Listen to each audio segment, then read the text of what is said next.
What's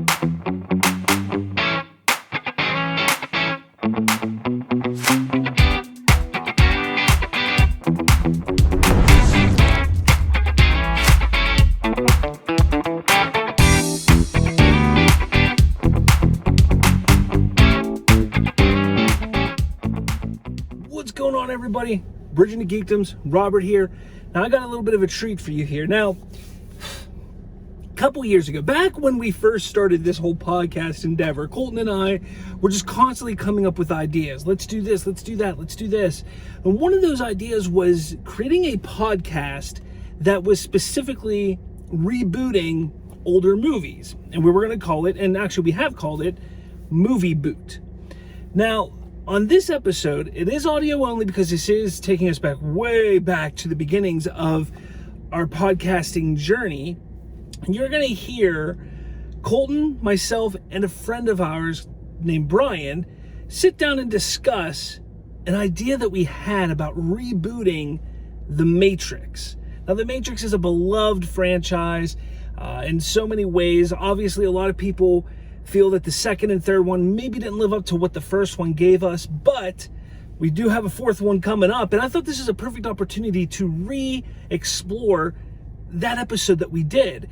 And, you know, I want to bring back this movie boot idea. I thought it was a great idea for a podcast, for a show. Hopefully, if I get some more time, I can start doing some more of these. We do have one other episode that we did actually I think we have two episodes that we actually did, 3 total. One was Matrix. One, we rebooted/booted our own Dragon Ball movie. And Star Wars Episode 8, I believe we did as well.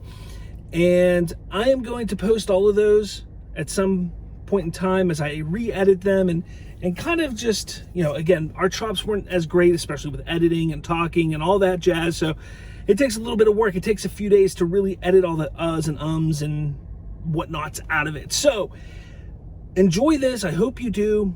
If you don't, hey, hit that dislike button. If you do like it, hit that like button, smash subscribe, all that jazz, because I'm doing this all for you. I'm bringing this all back for you. And as we're growing as a channel, I want to kind of bring some of these older videos back that maybe we forgot about, or maybe some people forgot about, not just videos, but our audio shows as well, because there's some really good content in there from years ago that people just have missed out on. So be on the lookout for that. But with all that said, guys, check out this episode of me, Colton, and Brian rebooting The Matrix. Hello, everyone, and welcome to Movie Boot, the podcast where we reboot, reimagine, or retool famous film franchises. Now, when people hear the word reboot attached to a film, it's almost an immediate and simultaneous sigh that is heard around the world. However, for our podcast, we aren't saying we didn't enjoy the films we've gotten in the past, but if Hollywood is bound to reboot them anyway, why not we take a crack at it first? So in our first episode, we're going to take a look at a franchise that had a very strong beginning when it was released in 1999, but fell off drastically when the final 2 installments released a few years later in 2003. There's no denying that The Matrix was a massive hit. The adventure that we were thrown into was intriguing because it hit close to home. It came out during a time when the internet was exploding, and the idea of computers handling more and more of our everyday life was becoming a real possibility in everyone's eyes. On top of that, the Wachowskis took a tried and true story element, the hero's journey, and gave us a character that reminded us of our own uncertainties within the world. So, why exactly should this franchise be rebooted?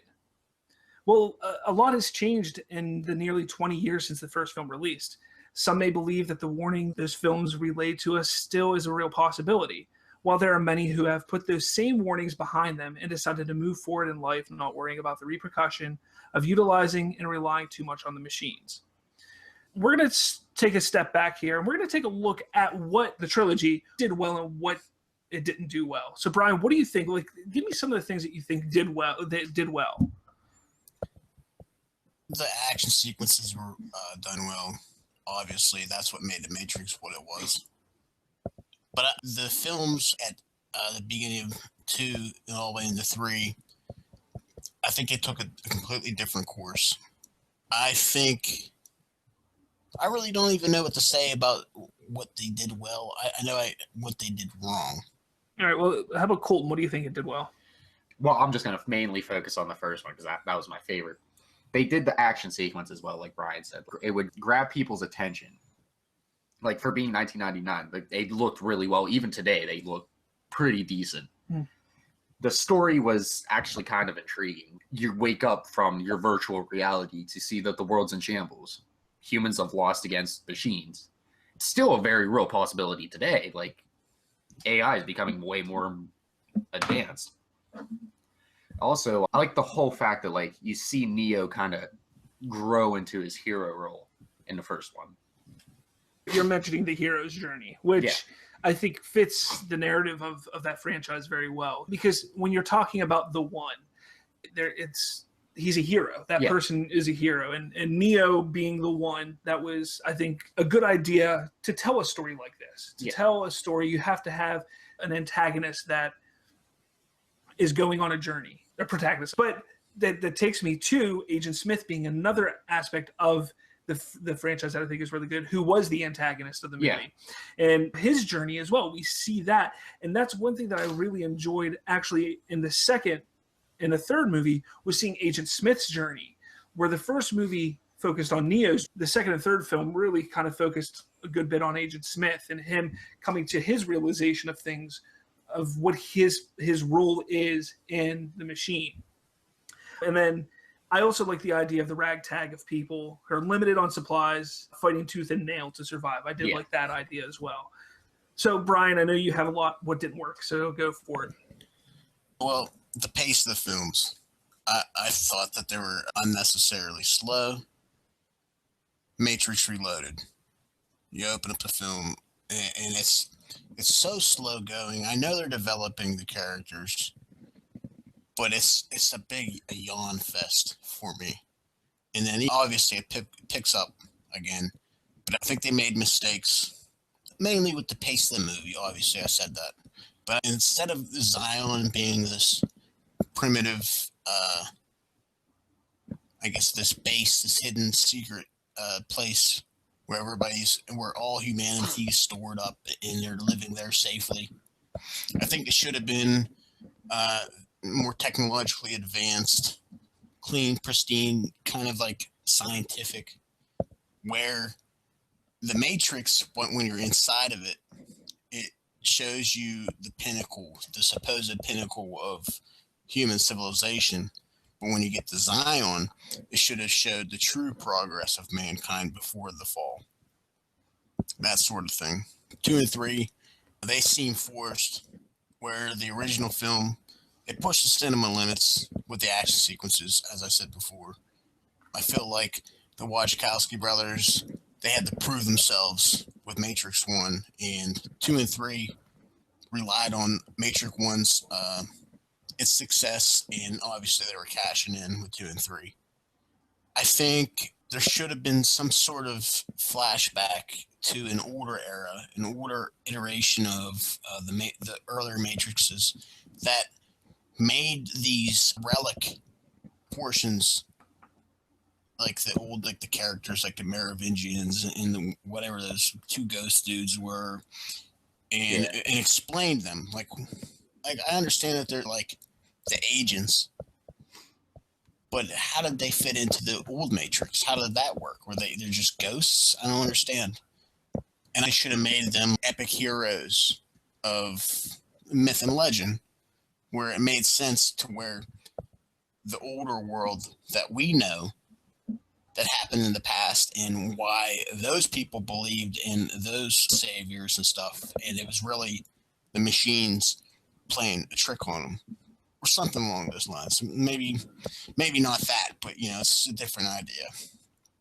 I feel like the Wachowski brothers were trying to say something about our current civilization, the way we live now.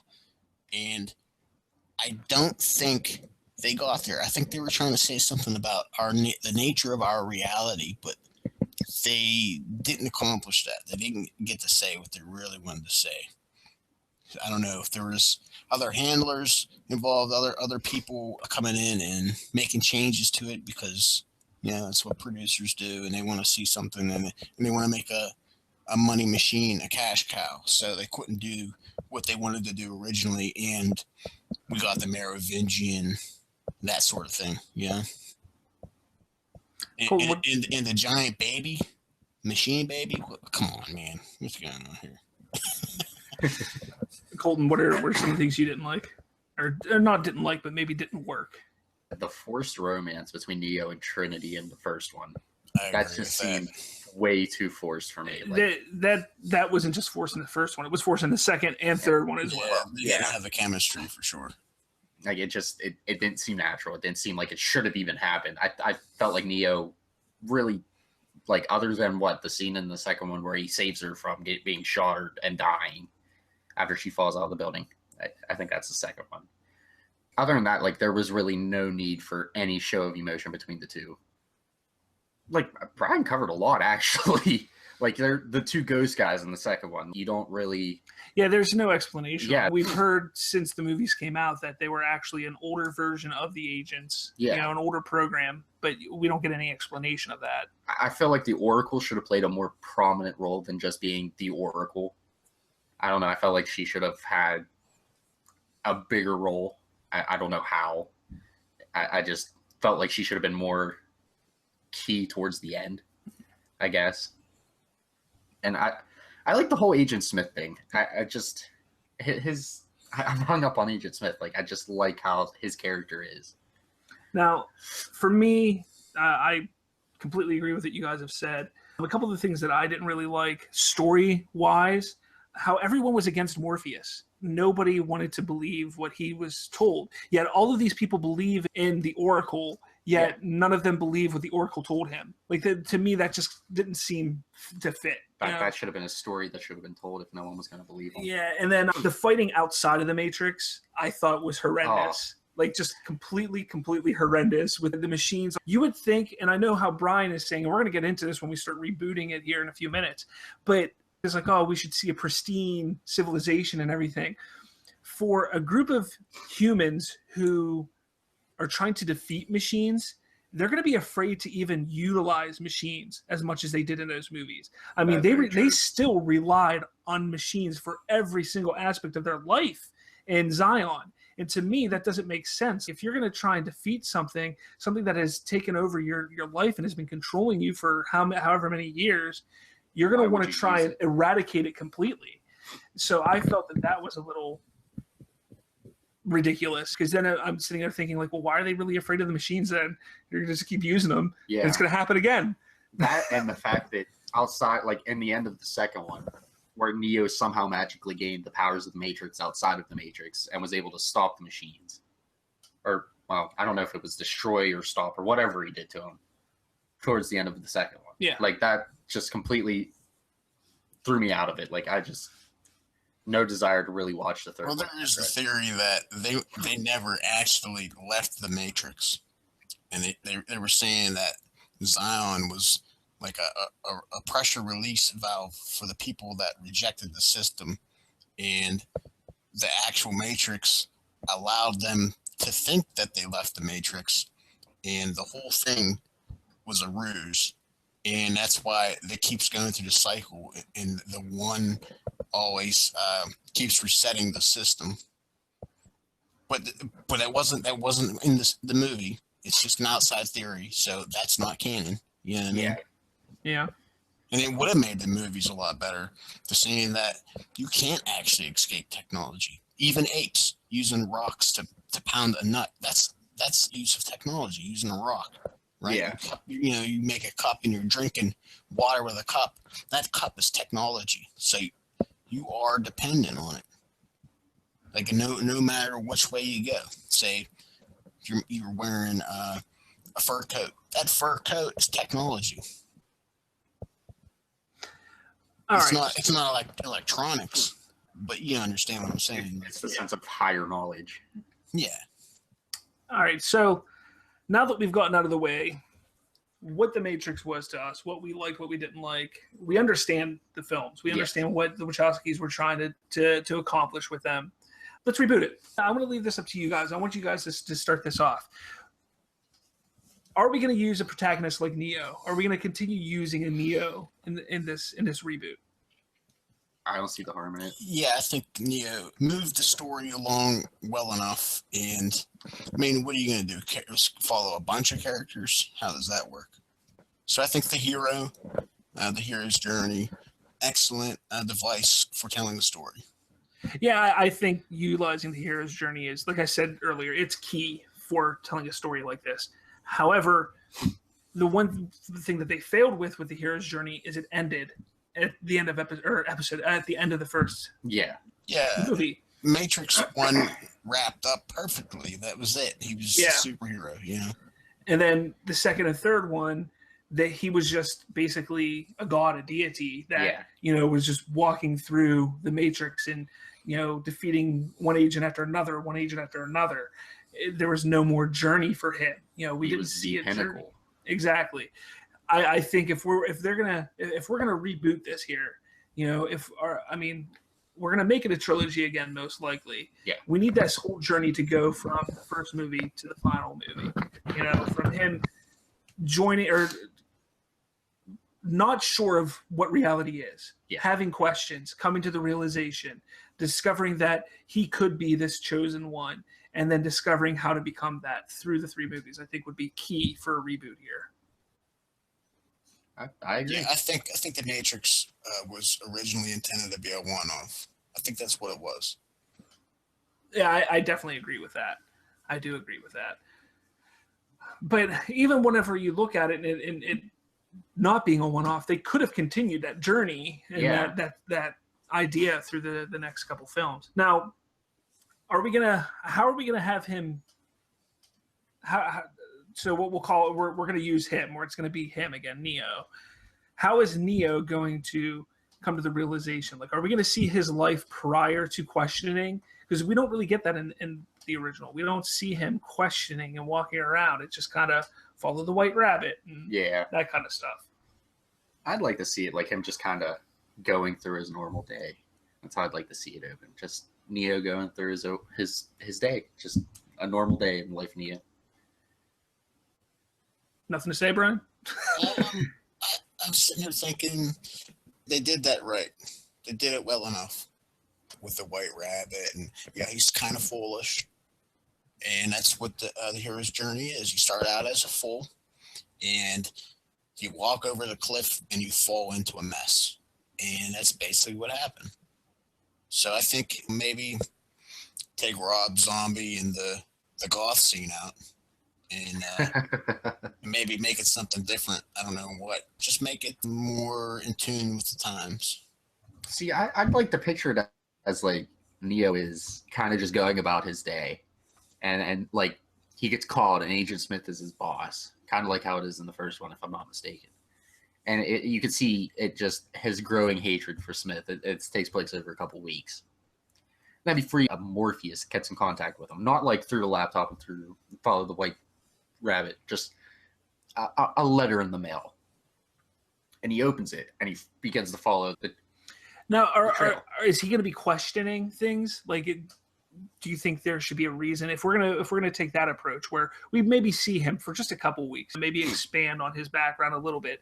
Are we going to see him questioning what's going on in the world?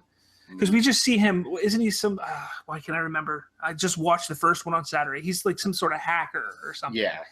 We could see it, but none of the like warping reality stuff. Kind of like how we see today where the Illuminati is kind of, it's more prominent now. And like everybody's starting to open their eyes to how the world actually works. Yeah. Maybe we see him start to see that, but he starts to follow the tracks, finds Morpheus, the red pill, blue pill. But at first, he doesn't pick immediately. His mind's blown by all the knowledge. He doesn't know what to believe right now. He's kind of like, yeah, this is what I know, but what if? And he doesn't pick immediately. Morpheus is like, okay, whatever. Take your time. Come back when you're ready. So he goes a couple of days, and Smith makes it more prominent that like. So then we have that scene like in the office building where Smith and the agents come and see him, and they're in the office building. Yeah. Okay. What if he ate the blue pill? Then we wouldn't have a sequel. Then this reboot's over. But here's the thing. It would show, say he eats the blue pill, and we get to see reality as it is now, as we're living here in this reality. But he gets to see all the odd shit that goes on. Here's what I think would be pretty interesting. And you know what I mean? Understand the Matrix as it is now. Here's an interesting thing. I think what we should do is we take Neo and we have him have a friend, somebody he lives with, a roommate. They're very close. All right. No, not Trinity. They're very close. All right. Now, his friend is the one that's always questioning everything. Neo kind of sits there and he kind of plays along with it, kind of questioning it. His friend's like a conspiracy theorist. Exactly. And he's sitting at the computer and they're working on something, but his friend isn't there. His friend leaves for some reason, and the message comes up, and it's for his friend, but Neo gets it. Neo then, intrigued, kind of follows it a little bit, tries to see where's this message heading, where's it going, and it tells him to follow the red rabbit, or the white rabbit. Oh boy. The white rabbit. That there's a knock at the door. He goes over, he sees the tattoo of the white rabbit. He follows the white rabbit. Now, while he's out, his friend calls him up. Like, hey, man, what's going on? Blah, blah, blah, blah, blah, blah. Meanwhile, when Neo followed the white rabbit, we see Trinity encounter him and come to him, and she realizes, you're not the one that we were reaching out to. At that moment, his friend shows up, and they're like, hey, this is who it is. They actually both then get pulled and taken to wherever. They're told to believe this, believe that. And we see a moment with the red or blue pill at that point in time. And we see his friend take the red pill. Neo is like, no, I want nothing to do with that. I don't want a blue pill. I don't want a red pill, and just gets out. Gets out of Dodge. We see his friend take the red pill, and we don't see him again at that point. Neo goes off, and the story goes with this group of people, Trinity and Morpheus. They believe that it was the friend that was the chosen one. Morpheus thought it was him. They find out over the course of a couple weeks, months, or whatever, that it's not him, that it was actually Neo. And they come back and they find Neo again.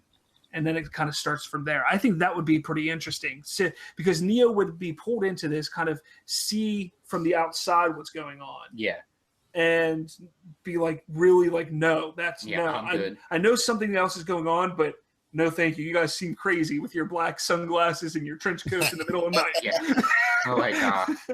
I'm good. Yeah. And then he kind of backs off. But after his friend leaves, he starts to realize and starts seeing a lot more going on. He starts to see the code. And he doesn't see the code, but he's starting to understand that there is something else. So he then, at that point, starts searching for Morpheus or Trinity even. How much time has gone past in the film, though? In the film, I mean, you could make that about a 20-minute, 30-minute portion of the film. Again, it's usually what it takes, half hour to get it going. Yeah, and honestly, like I said, this is going to take place. His journey is going to be all three films instead of just one film. Yeah. This idea of showing a little backstory of why he is where he is, I think would make you enjoy his character a lot more. Plus, there's that encounter with Trinity that you can have where that love story can start to blossom from there. They see each other, they talk, they hit it off. What's that? What if it was like he takes the red pill, right? And it's not like this machine world, and it's more of like a sort of like a psychedelic journey, but it's not colors and like tripping. He gets taken to a darker realm, and instead of being machines, it's some sort of dark energy, spiritual sort of Matrix. That could touch on a different reality. And it would be a dark labyrinth sort of thing, and Zion is this pyramid made of light, and he finally reaches the pinnacle of the story by going through the door, the gateway to heaven, and he meets this being, and it's just a mirror of himself, and it's really confusing for everybody involved. And then he just wakes up in his bed, and that's the end of it, and he's just left there thinking, what the fuck just happened, And everybody's wondering at the end of it. It's just like one of those mind-bending, mind-blowing things. He's taking the red pill, so that this is where he opens his mind. Yeah. And he's still in the Matrix, though, at that point. Well, everything would be connected. He never really leaves, but he's just taken to a different realm. he transcends to the fourth dimension. I'm trying, yeah, something like that. It doesn't have to be fourth dimension or any of that. But He like, just transcends realms. I don't know how to.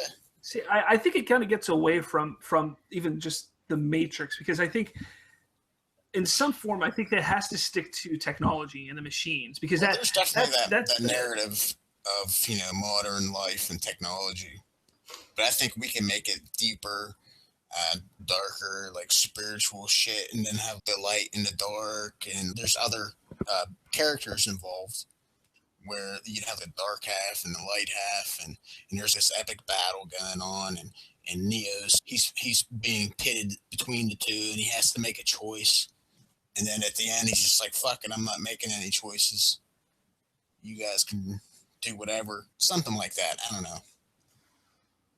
I mean, we could definitely move past the machine thing. I like it. It's a good device. I think it really did well in Matrix 1. But if we're going to reboot it, let's reboot it. You know what I mean? No, yeah, I understand what you're saying. I just the threat of the machine, though, I think is what makes it so intriguing, because you're locked inside of a machine. You're not right. What's any different from us right now? Yeah. Well, you're only a conscious vibration floating through time right now. Exactly. See, Colton knows what I'm talking about. No, I mean, I understand what you're saying. To me, when I think of Matrix, like even the word Matrix sounds machine to me. So and if we're rebooting something or reimagining or retooling, whatever you want to call it. Well, why don't we just throw the Matrix out and just make our own thing and just delete this whole podcast and we'll write one? That's not what this podcast is about. You want to do that? Go ahead and do that. Man, we can write some really good stuff. Maybe Hollywood hit us up. Strike. Man, it's our opportunity. It's our opportunity to move in on the shackles, guys. Come on, man. To get back to what this podcast is about rebooting the Matrix. See, I don't think Bobby would do well outside of the Matrix. I probably wouldn't.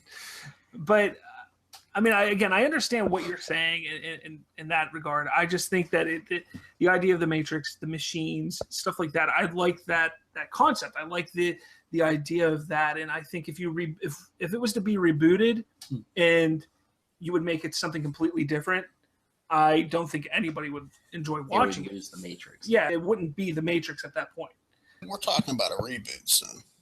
Yeah, but even reboots nowadays, when they reboot a movie, it's still the same film. The original. They just try to expand and improve on what it missed. Like the female ghost hunters or Ghostbusters, I mean. That was, but it's still the Ghostbusters. Yeah, it's harder. Yeah, it's still the Ghostbusters. They're still fighting ghosts. It's not Ghostbusters with women who are fighting zombies. It's Ghostbusters with women who are fighting ghosts. It probably would have been. Well, I think a scene where he gets taken by the mirror, and he touches the mirror, like that's definitely a play on Alice in Wonderland. Oh, absolutely. This is definitely like the machine Alice in Wonderland, but I think if it was done with a spiritual aspect to it, I mean, they think tried about to do it with Matrix, with the spiritualism, and he was like the one, and he was just feeling the machines and everything. Like they were trying to get there, but the machine thing completely took over the story. I think the Wachowski brothers were trying to touch on something more spiritual, but no, and that's they just weren't allowed to do it because the devices of the story. And that's what we can do here, rebooting it. I mean, we can keep the machine thing, and like you said, it was touch on Alice in Wonderland, absolutely, talking about follow the white rabbit and then going into the mirror. Yeah, that's all 100% Alice in Wonderland-esque. And then the Chosen One, that aspect, that idea of it is very religious based. Yeah, very Christ. So again, that's the whole idea. And that's why even at the end of the original trilogy, he sacrifices himself to save everybody, just as Jesus sacrificed himself to save everybody. They kept the religious tone going.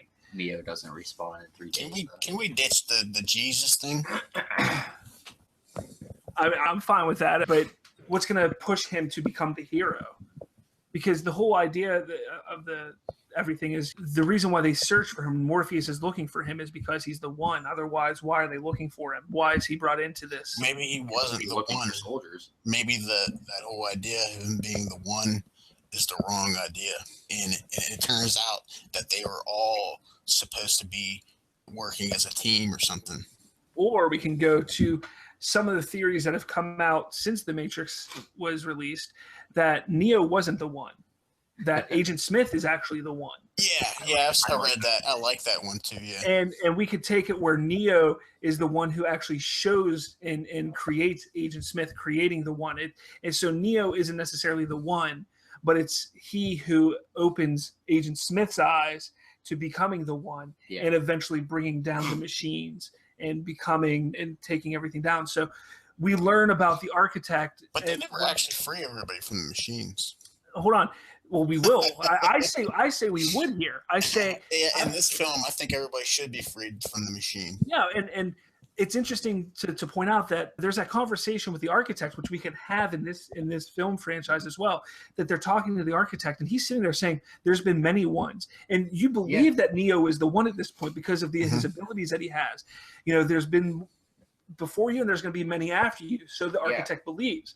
However, unknowing to him at the time, it's Agent Smith who is the one, and they've never had a one come from within the Matrix. Yeah. And it's he is the one. He is the one that will finally bring the Matrix down. I think Smith was a take on possession because he possessed that dude's body. Oh, yeah. But I get what you're saying. Maybe. And that would give the little twist that would change it up. So you're rebooting the Matrix. You're still having the machines and everything at the heart of it, but you're turning it around where the machine is going to destroy itself. The machine that destroys itself, just as humans destroy themselves by creating the machines. And have that self-destruction narrative with it. Everything will be its own downfall. Exactly. Everything has its own downfall. So you're kind of getting away from the religious undertones. You're kind of going into more of history where everything eventually ends. Repeats. It repeats and ends. Every empire has fallen. Everything like that's the kind of stuff that we're going to see here. We just saw repeats itself. Humanity rose and fell because of the machines. They got too cocky, made machines, and put them in charge. Machines then did the same thing. They got too cocky and they fell. That would be a cool, interesting aspect twist to the whole idea of the. Did they ever explain in the films? I don't ever think they explained why they'd never tried leaving the planet. Like they had hovercraft and stuff. Did they have the technology? I mean, I know they had the hovercrafts and stuff, but did they have the technology to go to another world and or even sustain life in atmosphere? Yeah, like did they have that ability? I don't know. I mean, granted, they have robots, so I mean, the thought of having it's there. I mean, whether having the resources, maybe you have like an outside civilization, like a man made civilization. They managed to get off the planet before the machines took over, and they're trying to penetrate to get to the people stuck in Zion, and they're the saviors. Like those people come. And at the dire moment where Zion's about to be destroyed by the machines, they step in. Is that too corny? Maybe a little bit. Here, let's focus. Here, let's stick to the first movie though. We're saying we're going to make this a trilogy, so let's stick to the first movie. So far, we have the idea that was put out there of Neo having a friend. Do we like that? Do we like that idea of having a friend? I could see it. Kind of just getting a little false prophet, a little background. Yeah, you have the false. That overcomplicate it though, like because that's why the hero journey. That's why the hero works so well because it's streamlined. But aren't we getting on that one character? Aren't we getting rid of the hero journey? Aren't we kind of switching it a little bit? So Agent Smith is the one, where Neo isn't so much the one. We're kind of seeing the hero journey from a different perspective. Agent Smith is having the hero journey. Yeah. We're kind of behind seeing a different perspective of it. See, like the machine's perspective. Well, we're not watching it from the machine's perspective. We're watching it from Neo's perspective. What if we did do it from the machines? Like, they're thinking... and why farming the people and use them as energy is like the hard thing about looking at it from the machine's perspective is the viewer, because the viewer needs to be able to relate to the characters on screen, and a viewer cannot relate to a machine. So it could, but it's hard. But I'm saying this would be the Agent Smith thing, and we would be able to project ourselves onto the Agent Smith and understand his story and why he's trying to get out of the machine. And he's using the Zion characters as his avenue to get out. I mean, I think that would be an interesting thing to switch to that perspective after the realization is made that he is the one. Yeah. And then, So whether that's halfway point of the trilogy or shortly after, we kind of switch to his perspective at that point. Like Agent Smith's redemption or whatever. You know? Yeah, I think that should be the third one. The second one should be like we learn who Agent Smith is. The first one we kind of dip our toes in the Matrix. We get introduced to Neo, and at the end, how Smith kind of is becoming more prominent. So would 3 be like, it would be Matrix Redemption? Yeah. And like 2 would be like Matrix Revelation, and then 1 would be, I don't know, if we want to do the biblical thing, it would be like Matrix Genesis. Yeah, if we're sticking to the biblical thing, I thought we're getting away from it. But it works though. It works for storytelling. Well, at least for titles, it would work. Yeah, for titles, it would work. But like the way I would picture it, if we're doing it we would have like dip our toes, we'd get introduced to everybody, we'd see in the eyes of Neo, Smith's the bad guy. Now in the second one, we kind of jump back in time. We learn who Smith is. We learn how he became part of the Matrix, what his initial programming was, and all this other stuff, and how he became Smith. And then you eventually see the cross. Smith in the first one, and we get to see why the Matrix is bad, this and that. Well, actually, I like that idea in a way. The first one, we're focusing on Neo, on him coming to the realization that he's in the Matrix and escaping the Matrix. We see agents, but not Agent Smith. Right. It's when at the end of the first one, Neo is starting to discover his power. He's able to defeat these agents. Yeah. In the second one, we see the machine create a new agent, Agent Smith, to fight Neo. They think that this will be a better agent, a better program. Yeah, the Antichrist to defeat Neo. Yeah. Yeah, which would be the Christ, I guess. What? Are we gonna make Neo the Christ? Yeah. See, that's where things get a little. Well, you could always change your perspective. Yeah, I mean, it's so written. You can always change your perspective. Yeah. Fairly. Yeah. So like, our Antichrist would be the other side's Christ. Yes, exactly. Yeah. So they're both the Christ, but they're like different aspects.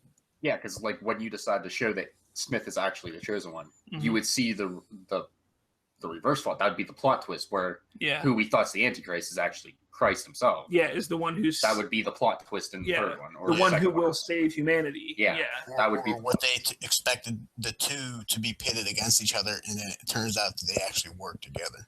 Yeah, exactly. No, you're exactly right.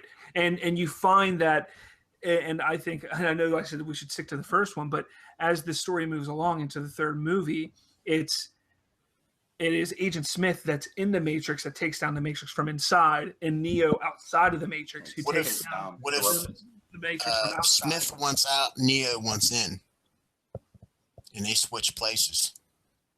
But I mean, you would have the whole possession of Smith on Neo. Yeah, and I think the whole vice versa, and Neo gets to take Smith's body. And then you would have that plot twist of the Christ and Antichrist. Yeah. Spots. And so like the dark is impregnated by the light, and the light is impregnated by the dark. And then so vicious it would be, it's the yin and the yang. There's only balance. There's no like real light winning and no dark winning. Is only the balance. Be interesting.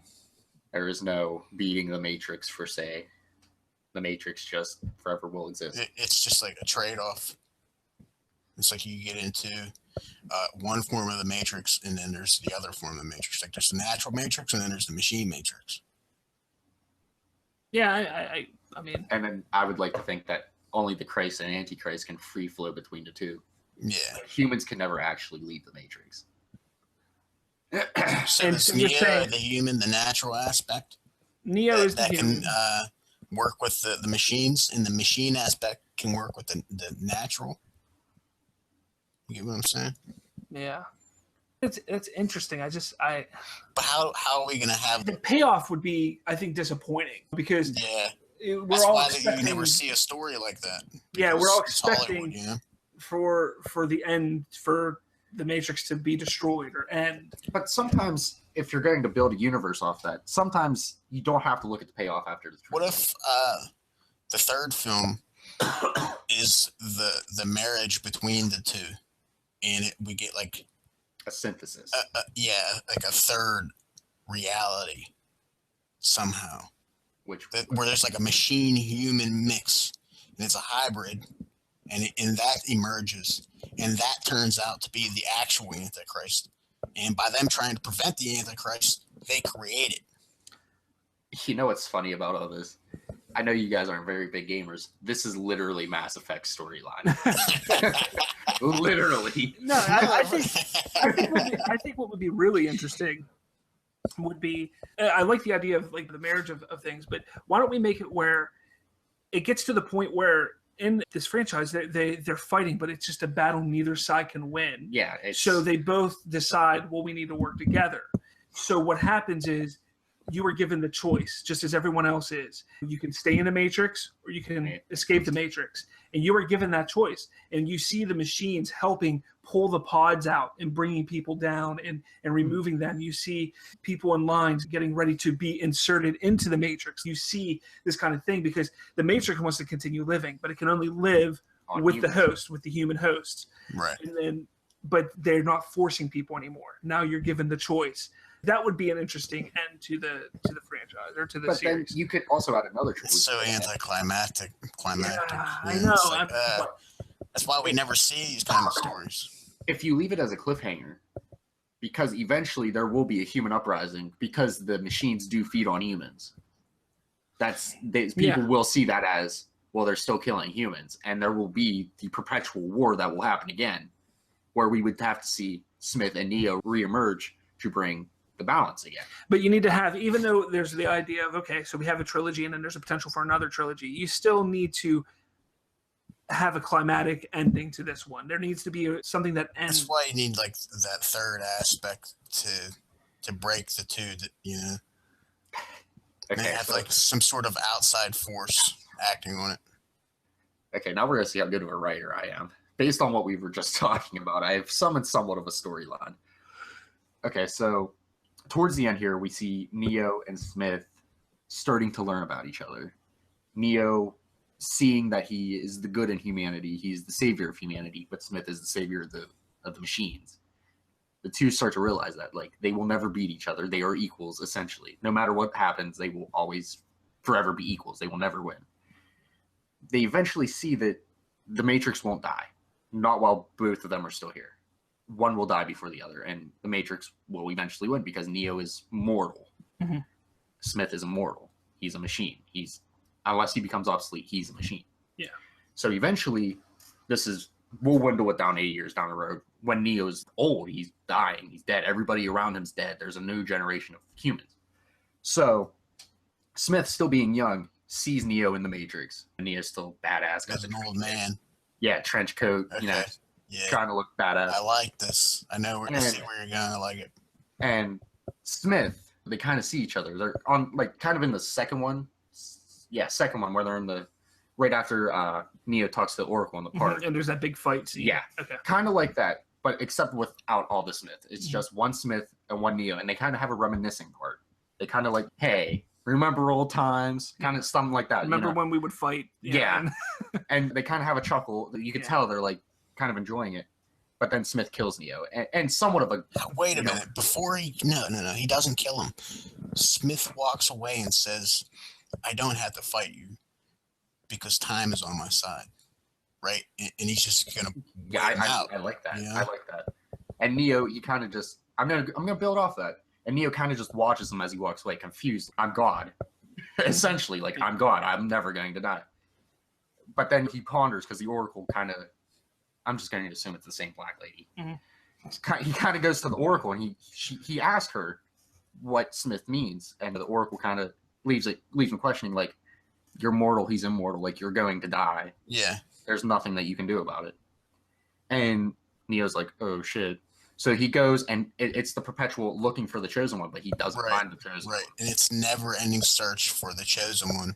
Yeah, but he doesn't find it. He eventually dies. He's in a hospital. And then maybe the movie ends with a baby being born. Yeah, and you see somewhere generations down the line, you see Neo in the hospital, and Smith comes in. And, they kind of chuckle again, they reminisce. Neo just dies of old age, and Smith just walks out the room. But then you cut away and you open up to another scene of a baby crying, and you see kind of like something of Neo in the background, where Neo just keeps getting reincarnated. Like it would be in the baby's eyes, like the shine that Neo had in his eyes. That's actually a very nice ending. And you see a reincarnation where the Matrix never does die. Yeah. But it's the perpetual war. Yeah, we get to reincarnate and they stay the same. Here's an interesting idea. So the first movie takes place. Second movie jumps up 20 years. Yeah. Third movie jumps up another 20 years. Let's say Neo's in his 20s whenever the first one happens. Yeah. Then he's in his 40s when the second movie happens. Then he's in his 60s or 70s when the third one happens. Yeah. That would make sense, and I think that would be kind of neat to see that jump, because you would see that this war just continues to go on. Yeah, and they're no still matter fighting. What they do, yeah. it's still they're equal. Yeah, no matter what. And what if the first one starts the way the third one ends, and then you have your ring, the hero's journey? Yeah. Well, that's more like the ring theory that we were just talking about on our Star Wars podcast.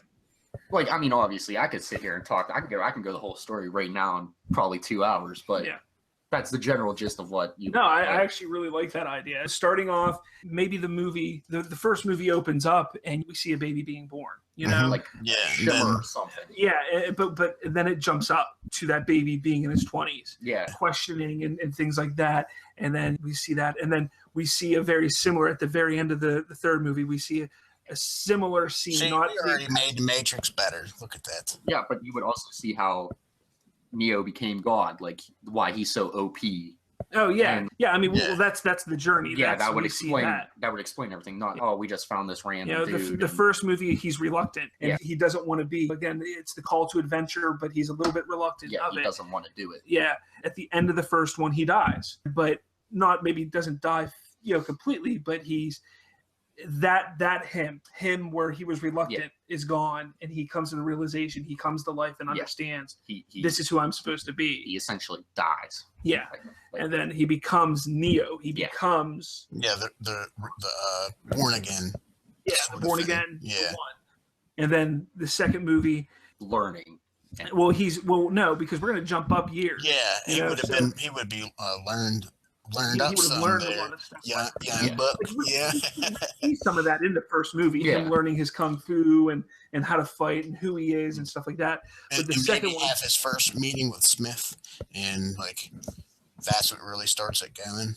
Yeah, but how are we going to tell Smith's story? How are we going to do that? Because he's a baby.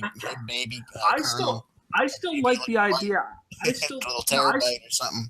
I still like the idea of Smith being created because of Neo.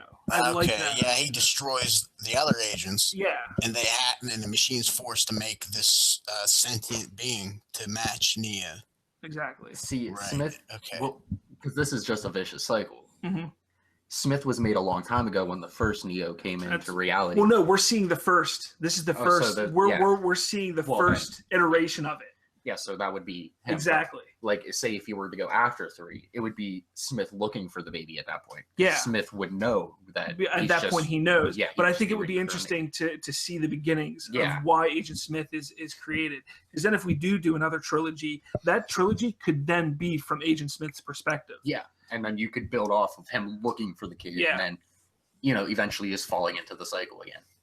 Yeah, definitely. And again, the second movie, I think, would be huge to see Smith created in the second movie. Yeah. The second movie could even, because I think we pretty much got the first movie down, how that all goes. He becomes known, he becomes strong, he defeats these agents, and you think, okay, here's our savior. Then the second movie comes, and it's been 20 years, and they're still fighting this fight. And you're like, why is there still a war going on? It's the Chosen One, and it starts off with a conversation with the Oracle. Yeah, and she mentions that this has never happened before. That blah blah blah, this and that, this kind of thing is going on. You're winning. Yeah, you're winning, but it's not happening as fast as you'd like. She's like his Yoda, explaining patience. It will come. It will come. Is she in the Matrix or is she outside the Matrix? She's in the Matrix. She's in the Matrix. Because I like the idea of having programs that are against the Matrix within the Matrix. I do like that idea. Because that's similar to real life. Yeah. Like that. What if we had 2 oracles? One that in the machine and the one that's like the natural oracle. I could get behind that. Yeah, what would the Oracle outside of the Matrix be doing? But the thing is, that would be so weird about it. It would be like they're both saying the same things, and it would be like the mirror. You know what I mean? Because your case, we would have to switch the Oracle to Neo being outside the Matrix and talking to the Oracle, and then have Agent Smith talking to the Oracle in the Matrix. Because that would make sense. Yeah. So it's Oracle that actually helps create Agent Smith. Yes. In the Matrix. Okay, yeah. Because when she would get plugged into so the Matrix, let's do this. Let's make it like this then. Well, wait the a minute, Oracle. No. The Oracle is outside of the Matrix. She's known as the Oracle. Yes. Let's take that architect from the second Matrix and make him the one inside the Matrix who helps create the architect. Because the architect creates so the Oracle is. I don't know how we're gonna do with the ass. I would like to think that the Oracle outside the Matrix, she gets. We're gonna kill her off. Heads up. She gets put into the Matrix. Spoiler. She gets put into the Matrix. And some way or another, the agents find her, and they know who she is outside of the Matrix. Well, she's dying, so and maybe the only way that they can save her is by implanting her into the Matrix. Is that what you're saying? That's a good idea. Yeah. And that's how she gets put into it. Yeah, and then somehow, one way or another, the agents find her, and they take control of her body. They possess her. Mm. And seeing no other way to, unpossess her, they just kill her. They unplug her right then and there. Yeah. But little do they know that she's still in there, and she just her essence is in there. Yeah. Mm-hmm. So she could be, in a sense, a narrator if you would need one. Yeah. But other than that, she could just. Or maybe, we do need a narrator, and it would, explain how she got in there. I like that. Yeah, it makes sense. See, I told you guys, I'm a really good story writer. Now the second one. So in the second one, we see Agent Smith created, and then Smith and Neo meet, and they start to have their fight. And Neo starts to realize this is no agent I've ever fought before. Yeah, we're equals almost. But he still believes that I just need to get stronger. I need to get better to defeat him. That's his idea. Agent Smith the whole time is I'm the perfect being. I can beat you no matter what, and that's his belief. So the story continues moving forward like that. And you could see the Antichrist being cocky. I am the best. You can't touch this. Yeah, exactly. And then it's like I got to be better. I have to be better. I have people relying on me. Exactly. Yeah. So we would start to see that. Now the turmoil outside of the Matrix. What kind of turmoil are we going to see? Is there going to be like a bit of a civil war with humans? We can't put all of our money on Neo. Yeah. So far, we've gone 20 years and he still hasn't done anything. Exactly. Yeah. We're only winning minor battles. Exactly. So no, I like that. I could see a rebellion, kind of like. It's kind of shown in the original. No, here's a good idea. What if the machines were in a Zion of their own, and we kind of flip that? The humans are on the surface of the Earth, but the machines are living in the core of the planet, and we just flip that. See, I think the idea of. I think you could build that in the second trilogy. Yeah, I like the idea that what I was going to say is have it where this little rebellion within. Or outside of the Matrix, where you have a small group of people who are rebelling against what they believe in Neo, have them go and tell the machines what's going on. So it would essentially be the Crusades. And they become traitors. It would be the Crusades. Yeah. So they go in their bid to get into the machine. Exactly, because they're like, look, this is a battle we can't win. Yeah. So I'm willing to help you if you will insert me back in, kind of like the traitor that we had in the first movie. Did they get betrayed though? The machines just kill them or something? Something terrible, you know what I mean? Like that's why you don't trust the machines. Yeah. I mean, they would kill them. They would take the information and kill them. In the first Matrix, you had Cypher, who was that traitor, who was I'm gonna be a traitor. I'm gonna tell them, and hopefully they reinsert me. We never got to see if they were actually going to reinsert him. My belief was always that they were never going to. Right, I never believed it either. That he was just going to die. Regardless. We're taking that character, that Cypher character, essentially, and blowing him up into a rebellion. So we're taking aspects. Yeah, I like that. I think that's pretty cool. Have that happen, and then we're seeing a war outside of the Matrix. Are there good machines too that want to help? It would make sense if we're going to continue Zion, if the people of Zion or the humans outside of the Matrix using machines. That would then make sense. Be kind of like the Oracle essence in the Matrix itself. She's the one that transforms it. Yeah, that would be implanted. So once you get how does that transforming. How does that work? How does that work? Is it the architect she becomes a virus. favors her? She becomes a virus. Yeah, like, but how? The architect, maybe he favors those unique minds, and that's why he like values her and makes her into whatever. Then she becomes a program herself or something. Here we go. The architect finds her essence in the Matrix, and we'll say summons, because he can do that apparently in this. So he pulls her into his room, and he makes her an agent, but she becomes rogue, and she starts converting people into good programs and viruses. And so that's more why we see more agents, and we see Smith. It's kind of becoming a war within the Matrix, just like a war outside the Matrix. Yeah, that would be what if it was the Oracle? Yeah, the Oracle's the reason why Smith gets made, because she's under the impression that she's not in the Matrix, and she's just, I don't know, somehow making that happen. And the architect, he has like that. I don't know how that would work out.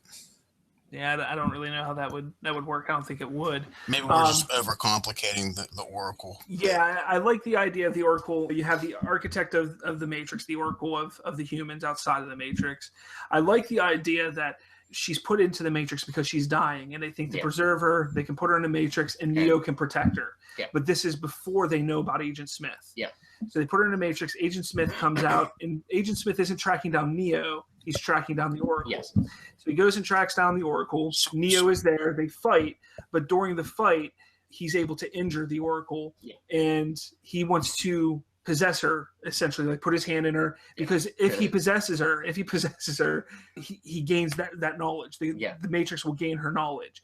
So they see this happening. They pull the plug on her. She dies while his hand is in her.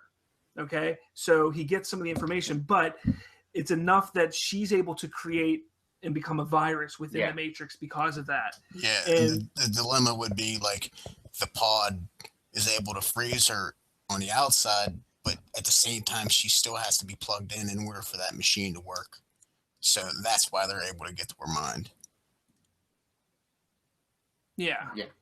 Exactly. That took a little bit there. So, and I think the idea of her becoming the virus within the Matrix and then able to implant herself in the machine and causing some of the machines in real life to actually turn good. So there would have to be an explanation for the way the machine works on the human aspect for the people that are being used as a host, that they have a little bit of control over the Matrix. Because, I don't know, they would say, oh, well, that's free will or whatever, you know? And it turns out that the Oracle has this massive amount of free will, and that's how that works. If you, it is a present. Like, it doesn't really need to be overly explained. Just, she has that free will, you know, or whatever. It'd just be like a one-liner, and then bang. And then we explain it.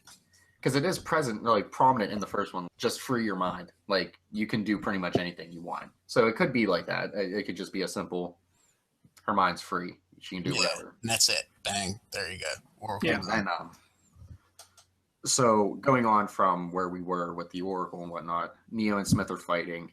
And then the end of the second one, you see Morpheus kind of in the Matrix. And there's a couple other... I think the Morpheus should be something that shows up in Neo's dreams. No, that's what Morpheus is, a god of dreams. Look him up. That's what he's originally from. He's like supposedly shows up in other people's dreams and shit, and that's where Morpheus comes from.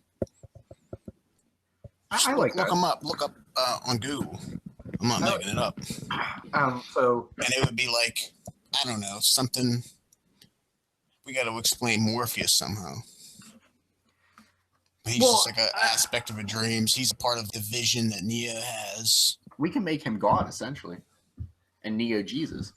Well, I don't think he needs to be a God. No. Because he would be the thought behind Neo's good doings. See, I like the idea still. I do like the idea of Morpheus being the one who has to find. There has to be a reason that he was sought. Again, this is the beginning. This isn't, we're seeing the first time, the first one is created. You know, I think Neo should just be an accident.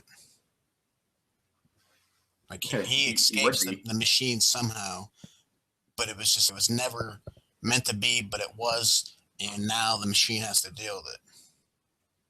instead of this on purpose sort of thing. So we're going back to the first movie now, because we're almost through the second movie. Well, here. yeah, of course.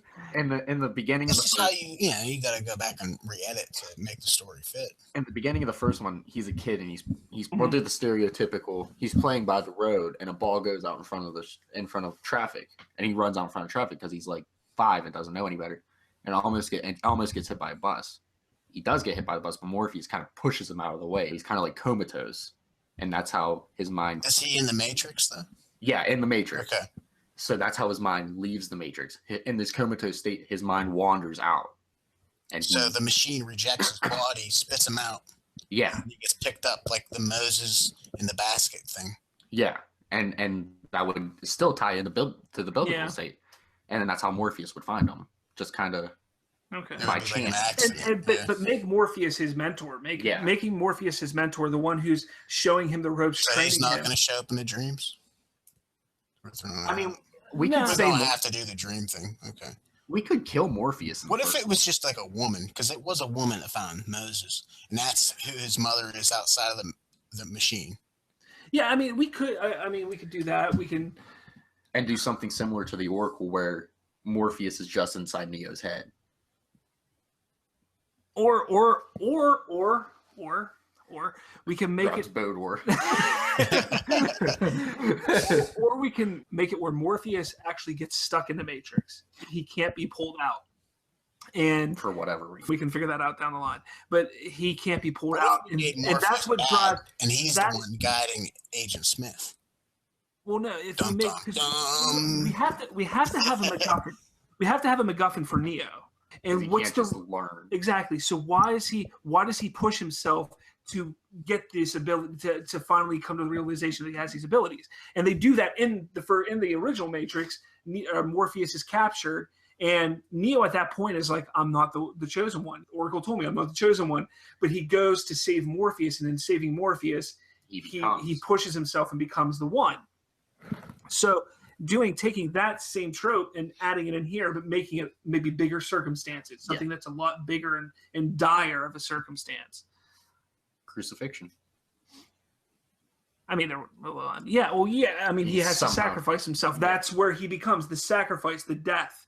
He dies trying to and rescuing Morpheus, and that's that point there. Yeah. So Morpheus becomes. Like his lessons become visions to him in the future that he looks back on it or something.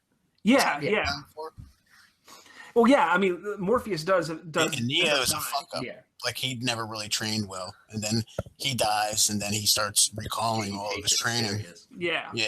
Okay. So Morpheus is throughout the entire series, but he's technically dead. He's dead. He's not there anymore. Similar to Obi-Wan in Star Wars, he's there, but he's technically dead. Not. Exactly. So that would be that loophole or that plot hole in first one. Then we're Neo and Smith are waging war in the Matrix. Yeah, in the second one. Smith kill Morpheus? No, because Morpheus dies in the first one. Morpheus, Smith hasn't been created yet. Smith isn't created until the second one. Well, maybe the old agents kill Morpheus. The old agents. Neo gets away. Yeah. Yes. And that's like in his childhood. No. It would be like this is when he's in his 20s. Yeah, like he's in his 20s. I'd like to see 24. And it's after Morpheus is killed that it pushes Neo to the edge, and he is finally able to defeat the agents there are there. Yeah, and that's what makes the machines in blind rage just begins killing everything. Exactly. He discovers his abilities or whatever. Exactly. Yeah. Okay. All right. I like that. And then the second one, because that's the MacGuffin there. The whole MacGuffin is to save Morpheus. The second one is now defeating Agent Smith. And that's kind of where that one is. Agent Smith is created, so he feels he has to train to get better to defeat Agent Smith. And then this stuff happens with the Oracle. Yeah, so towards the end, the second one, I'd like to think that Neo and his army of humans that are implanted, and kind of Smith and a couple agents clash. Agents are dying, humans are dying, and it's just Neo and Smith just trading blows on the battlefield until both both kind of get a good blow on each other. Like they're both crippled, like they can't fight. Mm-hmm. And the battle just ends with like a decimated, we'll say New York. Just a decimated New York. Inside the Matrix. Yes. and they're kind of just retreating because they're both crippled. They can't fight anymore, and they both lost a lot of people. What if there's multiple fights and the city keeps getting destroyed, right? Yeah, like that's yeah. And the machines, they just keep repairing it. It's as if it never happens. No, Then, but at the one point, they do irreparable damage, and the city never regenerates, and it's like one of those things. Here, I figured it out here. That actually shows progress being made within the story, that they figure out how to affect the machine somehow.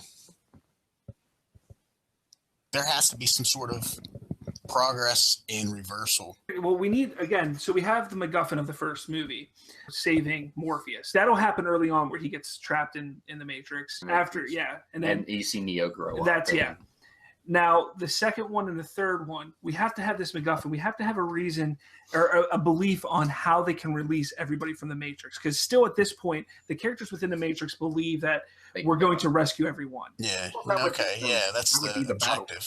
That's the objective. Smith is preventing that from happening. Yeah. So they see it in their eyes. They're building up to this battle because they think in this battle they're going to beat Smith and the agents, and they're going to pull everybody out. But what is it? What is it that they're trying to get? What is that object or entity that they're reaching? Like the Keymaker. Okay, the Keymaker. Okay, so we're taking the Keymaker, bringing him back into it. Now, what is the Keymaker doing? What is it that he can do to help release everybody? He can open to the mainframe of the. Why does he even want to go along with it? Shouldn't you want to steal from the Keymaker? That's what they need to do. It's not save the Keymaker. They have to find the Keymaker and get keys and take him. Yeah, steal from him. Because the Keymaker's a bastard. Yeah, he's a real mean son of a bitch. So that's why they go into the battle. He's Jet Li. Son of a bitch. But so they go into the battle because Smith is protecting the key master or Keymaker. So they're going into battle. Both sides are heavily crippled, and Neo and they just kind of retreat, and that's how it ends. Like it kind of has like the end scenes where it's like, son of a bitch, what the fuck? We were supposed to win this. I like the idea, like that battle. I like that idea, but make it where they are close to getting the Keymaster or finding the Keymaster, and that's where why the battle's, because it's right there. The Keymaster is there. What if this is an actual real space in the city that's been destroyed, and there's something buried beneath the building that they get to, like a computer core or something, and that's what causes it? Hold on. I'm having a thought. Okay, so we're talking about the war that's going on outside of the Matrix. Yes. And we're also talking about the war in the Matrix. There's a war going on inside. It would be parallel, the actual battle. Exactly. It's parallel in the same city. So in New York, we're just going to say New York just for the sake of New York or for a location. They're occupying the machines in the Matrix by using back doors or something to get to the machines that are protecting the actual mainframe in the physical city. Exactly. And that's what allows them to get in to destroy the core. And it's the Keymaster who holds the key inside the Matrix to unlocking the mainframe. Unlocking the mainframe within the Matrix. But the machines outside of the Matrix. Is the Keymaster an entity in the Matrix? Is it an actual person, like consciousness? Yes. Or is it just an object in the city that they need? I'd like to think of it more of an object. I think it would be better if it was physical. No, the good idea would be, have a Matrix representation too at the same time. Exactly, having a human outside of the Matrix. Yeah, and then like an object inside. But he also inserts himself into the Matrix because he jumps back and forth. Yeah. We'll make him an apostle. Apostle. I can't say that word. Air apostle. There we go. Make him an air apostle. He's wearing some damn skinny jeans and a sweater. Making him somebody that why would a human be helping the machines? And he would be there since the beginning. He would be one of the original. Maybe he's the one who helped create the machines. Yeah, he is. But how is he still alive? The company that made him. Because the actual representation in the Matrix. Yeah. And they have to go in and take him out or whatever. And outside of the Matrix, he's just connected to the computer. He wouldn't be able to live. If they unplugged him, he wouldn't be able to live outside. He's kind of like in a what if he was just like a computer chip or something that had the codes? and then when they're distracting the machines, protecting the actual physical thing. Yeah. They pull it, and then they don't actually kill him in the Matrix. He disappears when they pull the object. Yeah, there we go. So he put himself onto a computer card or to a disk, put himself into the computer before he died. Yeah. So he's still alive in the Matrix, but it's the mainframe outside of the Matrix that they have to destroy to get access to the mainframe inside the Matrix, to destroy it from within. Okay, I like this. The only thing I have with that, if you're going to put the chip in the computer, you have to have his body somewhere near that computer. That would be my only thing with that scene. Yeah. But what's the significance of his body being near the machine? Maybe it was his last dying action. So, I mean, it could be just I can see why he's having a problem with it. Yeah, because just to signify that, like, maybe that was his dying. And it doesn't have to be the World Trade Towers. But No. It's a we're good throwing ideas. Yeah. It could be like Sears Tower or something. I don't know. Yeah. Trump Tower. Trump Tower. Oh, no. What if it was like Fort Knox? Is that? I don't know. Fuck it. Who cares? We're going with World Trade Towers right now. I don't want to overcomplicate it. But that's how the second one would end. They would get the Keymaster, and they would get the chip, and they would retreat. And Neo would realize, like, I have an equal, and Smith would kind of realize, like, I have an equal. Yeah. And that's how it would end. Okay, That's so it ends on a cliffhanger. Yeah, the second one would end. Yeah. I think that's perfect. So why are we jumping so many years ahead now in the third one? Because if they have access to the got to show an now, advancement of the war. Yeah, like you would see Earth. Okay, well, let's make the MacGuffin this. So they think that destroying this mainframe, this chip, they think destroying the Keymaster, which they believe is a human, but it isn't. It's a computer, that it will help release everything. Yeah. But in doing so, it doesn't do that because the architect has taken over. It only locks everything off. So the second movie ends with the retreat. The retreat, yeah. So why are we master? So why are we doing this 20-year gap to make it to the third one? It turns out that the Keymaster wasn't the answer. And there's multiple keys, multiple gateways. It turns out that there's multiple portals or Keymasters.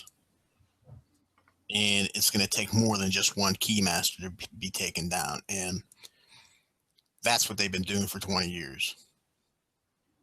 And it'll be a fast progression.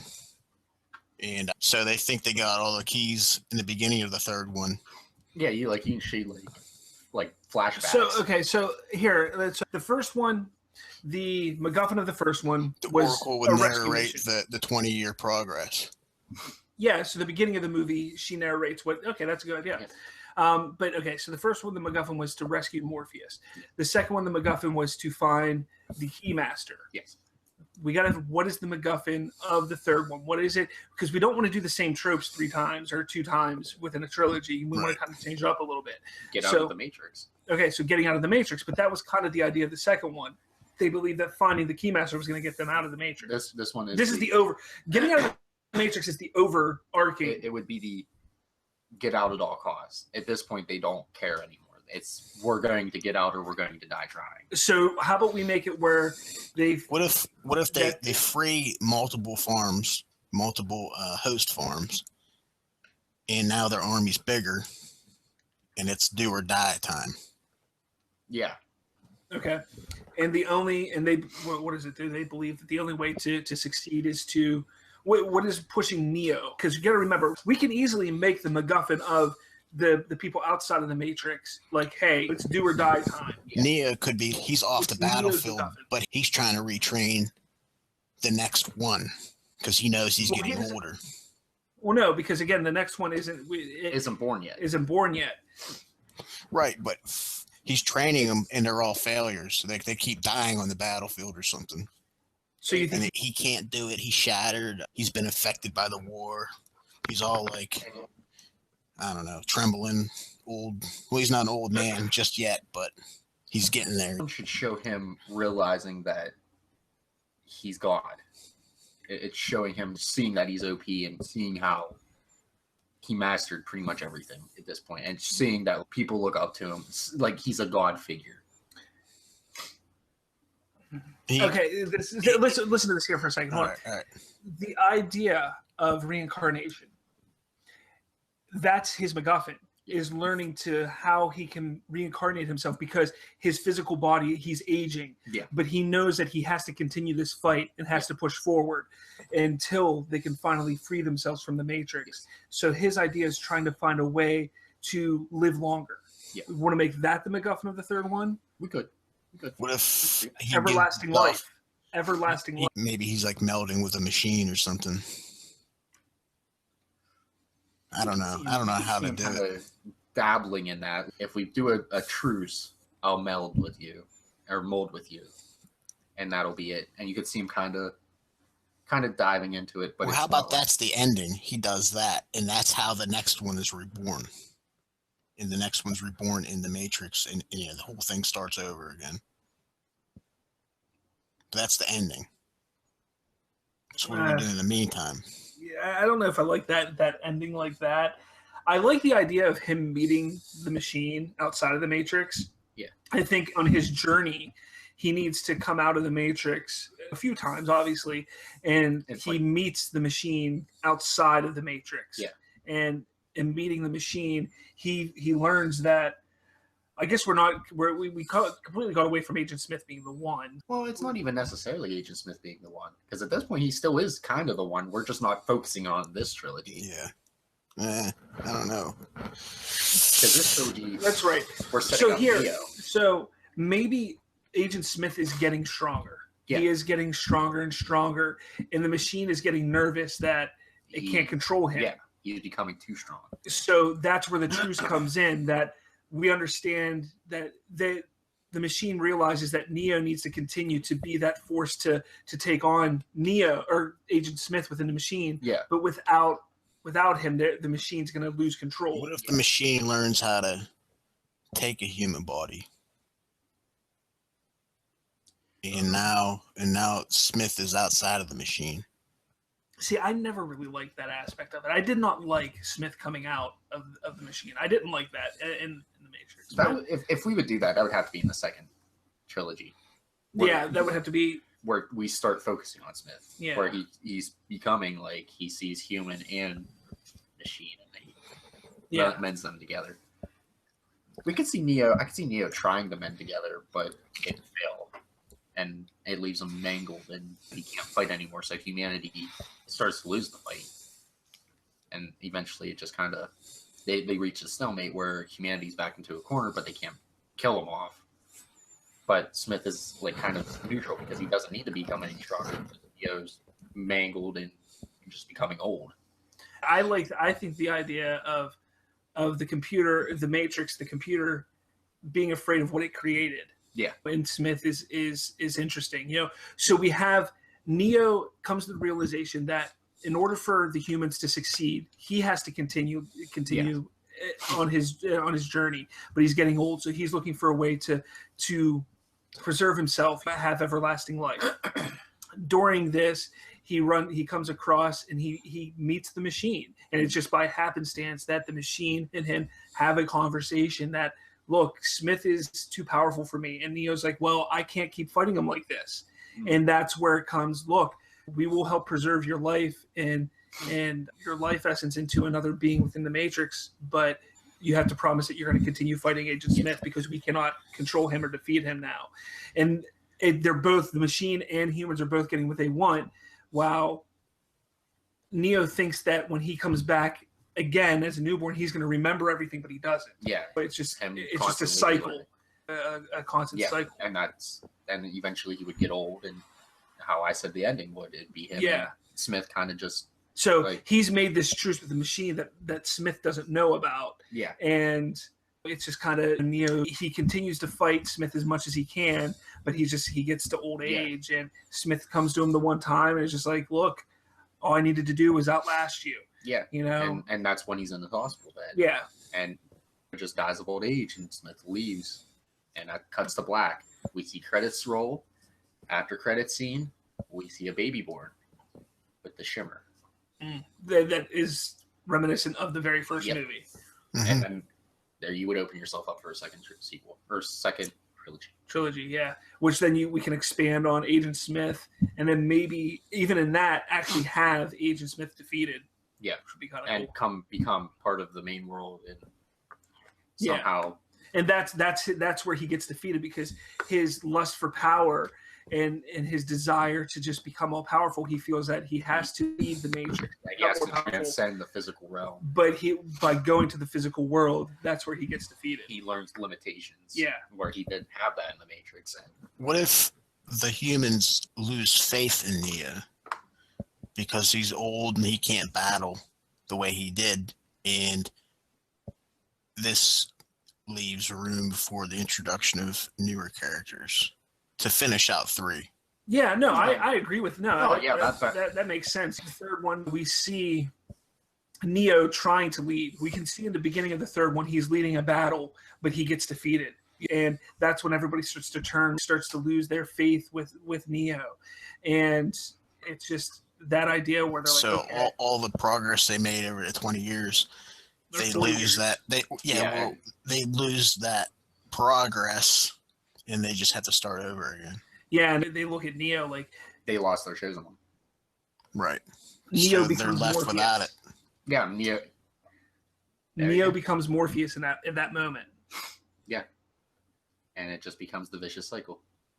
That's the moment. So, holy shit, that's pretty cool how that just snapped there. I don't know if either of you were thinking that, but that's kind of cool, because he at that point, because he teaches himself. Yeah, Morpheus was okay. Yeah. Like Morpheus, the first Morpheus was his own original character. The first Morpheus was just Morpheus, but Neo is Neo. But he comes to the realization that he has to become Morpheus at this point in time.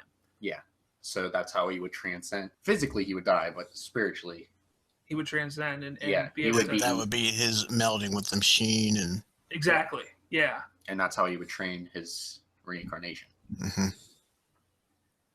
Well, shit, that was pretty interesting. And that's exactly how it would end. You wouldn't need the Shimmer and the baby. No, you would just hear Neo's voice as the baby's crying when it's born. Yeah, and that's how it would end. After credit scene, boom. Yeah. Just fucking redid the first 3 Matrixes. And it's better too. Oh, it's way better. Fucking ghost guys running around. Not yet. And here's the thing: I was thinking of utilizing those kind of machines in the first one as the older agents. Not exactly them, but something like them. Different. Yeah, agents. yeah, not the. Yeah, but they're the agents, and we see. Then they're just obsolete. Yeah, they become obsolete.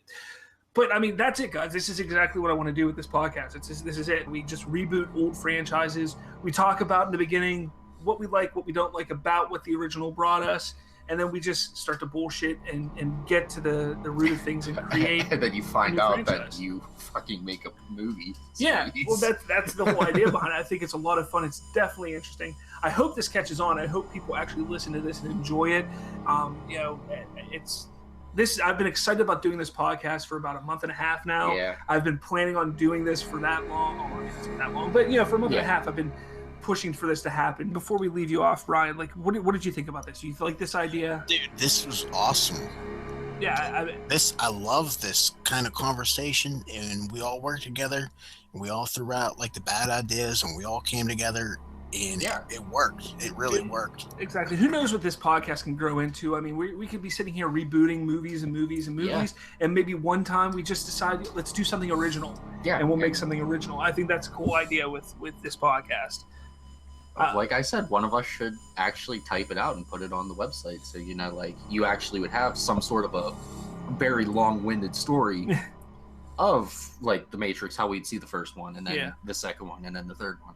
Absolutely. So that way, if you don't feel like listening and you want to read it, you get more of a detailed description of what we just described. Yeah. So Colton, where can anybody find you? White Ruby 53 on Twitter. All right. If you guys have anything else to say? It's been fun. I like it. No. Yeah, it was great. It was a really fun journey. Yeah. So definitely keep an eye out. This isn't going to be a weekly podcast, so keep an eye out for our next one. Not really sure what we're going to do yet with the next one, but if you guys have any ideas or recommendations you want us to reboot, hit us up. Let us know, because we're willing to do anything. We do have a poll going on in the group if you want to vote on it. Oh, yeah, right now, of what kind of franchise you would like to see rebooted. I did that because I want to see what other kind of things we can throw out here. So, again, I'm Robert. I was with Brian and Colton, and you guys have a good night, and talk to you guys later. Peace out. There it is, guys. That was us rebooting the Matrix franchise. I think that it was pretty good. I mean, I was sitting there re-editing this episode for throwing it up on YouTube, and it just kind of took me back on how much fun and how neat it is to just sit there and get the creative juices flowing, especially with an established IP like The Matrix that has a really good core to it, but in the grand scheme of things, it wasn't. I don't think it was realized as well as it could have been. And whether you enjoyed this episode and our take on the whole idea of The Matrix and expanding on the lore and kind of changing some things up, let us know in the comments below what you think.